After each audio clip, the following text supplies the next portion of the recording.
Hello, it's Christmas time at Swindonweb. Come on in, join us. Hello and welcome to another episode of Swindonweb Festive Flavours. And this week we're going to be looking at the turkey. Yes, we're at part 3 already, sponsored by Crump Family Butchers.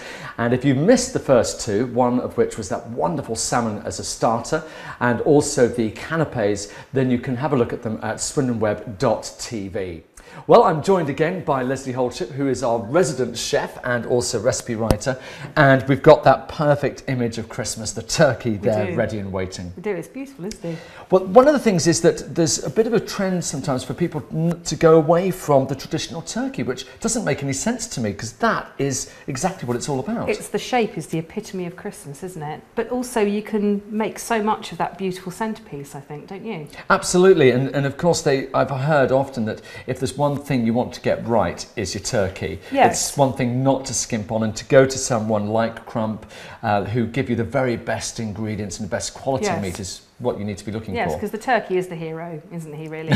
He is the hero. Absolutely. Now there's a few things obviously people always think about with turkeys that maybe it's good to maybe guide people through.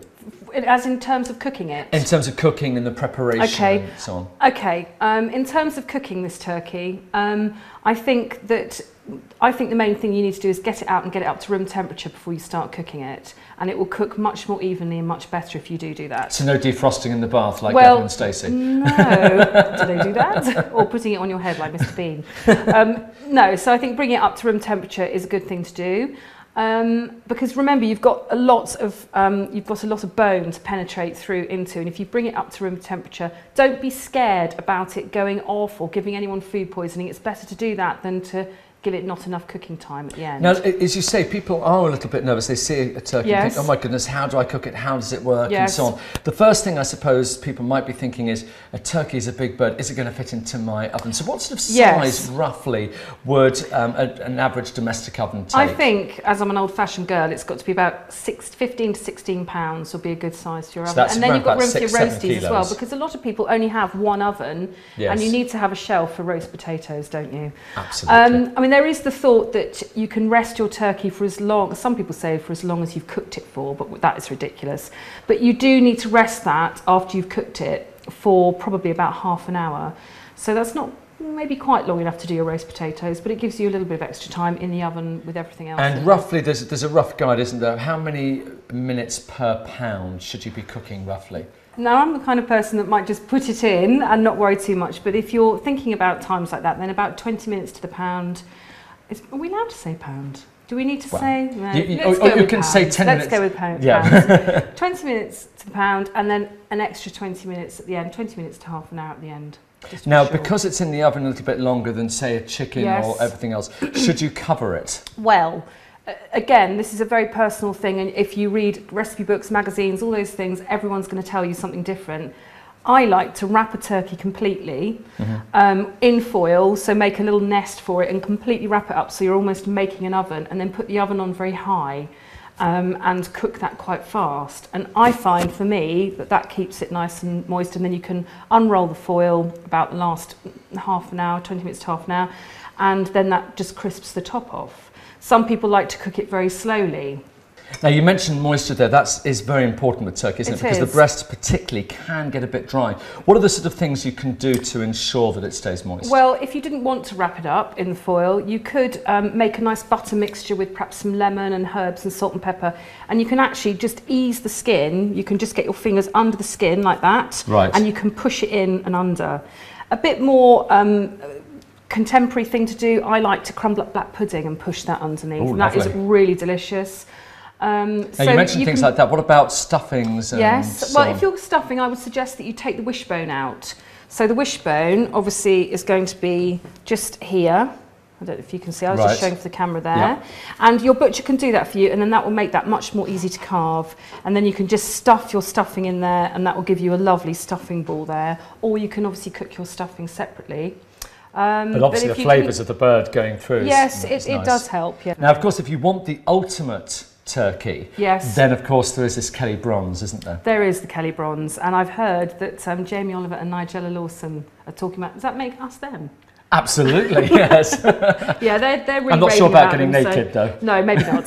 You can ride a moped, though. They're talking about these turkeys, especially Jamie Oliver is on the talking about Kelly Bronze. And of course, as we said, Crump the butchers are selling them soon as well. And every Kelly Bronze comes with a Kelly Bronze meat thermometer, cooking instructions, recipe book, and Christmas table place settings that you can see on the screen now. So what a fabulous way to really celebrate and do your whole Christmas in style. I mean, that's the way to do it, isn't it? It makes it very easy, doesn't it? Actually, it really does. But it's all about the flavour. At the end of the day, as you said, this is the hero of the whole Christmas dinner. So it's worth really splashing out and doing it properly. Yes, don't buy a turkey roll, buy a whole turkey. Absolutely, and preferably a Kelly Bronze. Yes. Now, we talked about the accoutrement that you get. Yes. One of them, of course, being the chipolatas. I think you've got to have chipolatas, haven't you? And that's something that you'll find at Crump's as well. But a nice little skinny chipolata, either plain or wrapped in bacon. Very nice. And again, there's a lot of seasonal fare that you should be getting from your family butcher, such as Crump.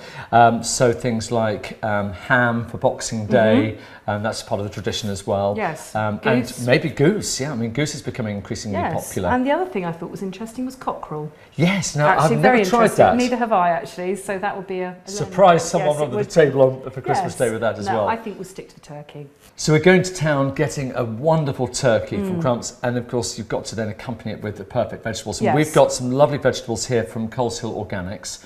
And again, they're seasonal vegetables, they're organic, they're from in and around the Swindon area, and you can even have them delivered up to twice a week to 50 different collection points in and around Swindon. They all come in these lovely boxes. Yes. Well, while Lesley finishes off the cooking, well, they do say too many cooks, don't they? You might have been admiring our kitchen, which is courtesy of the National Self-Build and Renovation Centre here in West Swindon, and it's part of this fabulous pot and home. Isn't it amazing? They've got this whole home here in the centre. Now, as if by magic, well, TV magic, I think it's nearly ready. Wow, Lesley, you've done a fabulous job on that. Now, of course, people look at this and think it's the epitome of Christmas, which it absolutely is. Now it's the carving. Is there a right way to, or a particular way one should carve the turkey? I truly think that there isn't a right or a wrong way, to be honest. I think it's whichever way suits you. Some people like to take the breast meat off in slices. I quite like to take it off all in one chunk. So you find where the breastbone is, which runs along here, and then you just cut down to where you then feel the breastplate, and you can then just turn your knife. Too wobbly. Would you mind holding the plate for me? Absolutely. Just holding it, because it's quite a big boy. Now, you would do this in probably the same way you would do a chicken. So if you think about the anatomy of the chicken, no, definitely it's just a big chicken. So you're going down, that's it, and then you can almost push that breast. And of course, the great thing about a turkey is that there's so much there. You can make lots of meals out of it as well, can't you? Yes, you can. Can't get that off there. There we go, he's coming off. My knife's a bit short, to be honest. You need a really good carving, strong carving knife for this job. Look at all that wonderful So you can take that off and put that on your board, like that, and then you can easily carve it, like that. Right, lovely. So, oops. And we've got that to go with the vegetables and the chipolata and everything there, lovely. Some people like the skin, some people don't. Some people like brown meat. Oops, sorry. And that smell, I wish our viewers could smell that, because it really is incredible, isn't it? It is. Look how beautiful that turkey is in there. That's lovely and moist and just perfect. It is. Excellent job. So once you've taken the breast off, you can then take off the leg, undo the string, and carve that as well. Just break the pieces off so it's in lovely moist pieces. Some people like the wing, my dad does. Yeah, I have to say I prefer the red meat as well. Do you? Yeah, lovely. So there we have a beautiful plate of turkey with chipolatas. We haven't got any stuffing or gravy, but we wanted the turkey to be the hero today. So. And it certainly is. It is. Now, if you want to find the recipe for this, along with everything else that you need for Christmas, from shopping to dining to events, it's all on the website, swindonweb.com. And you're going to come back, I believe, very soon or next week, with a fabulous dessert. I'm really excited about the dessert. It's going to be an alternative to Christmas pudding, because many people don't like Christmas pudding, but it's still got those lovely Christmassy flavours. So and we've got some drinks coming up. We do, yes, we do. So that's all coming up next week. Thank you very much indeed to you, Lesley, as always. Thank you. Oh, I'm going to be I'm going to tuck in now. Thank you for joining us. See you again next week. Bye for now.